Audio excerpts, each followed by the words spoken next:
अस्सलाम वालेकुम।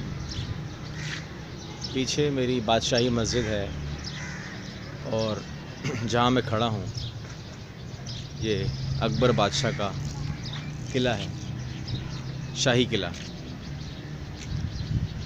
यहाँ पर हमें सोचना ये है कि अगर अकबर बादशाह से मैं अभी पूरा घूम के आया हूँ, मैं इसका जो साइज़ है मैं आपको लफ्ज़ों में बयान नहीं कर सकता।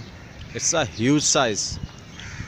इतना बड़ा साइज़ है कि और इतनी मजबूती है कि जिसका शायद दुनिया में कोई ही इसका सानी हो। लेकिन अगर किसी इंसान से, अकबर बादशाह भी एक इंसान था, अगर अकबर बादशाह से ये किला रह सकता है, ये महल रह सकता है, तो मैं और आप इंसान हैं, हम सबको अल्लाह के पास जाना है।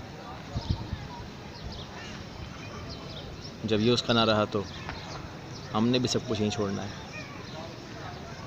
प्रॉपर्टीज़ के ऊपर भाई भाई को मार रहा है। थोड़ा सा अकल कर लीजिए। अकबर बादशाह की तरह हम भी मेहमान हैं, मैं भी और आप भी। सब ख़त्म हो जाएगा, सब ख़त्म हो जाएगा, सब कुछ डूब जाएगा सूरज की तरह। फ़िक्र करने की ज़रूरत है। अस्सलाम वालेकुम।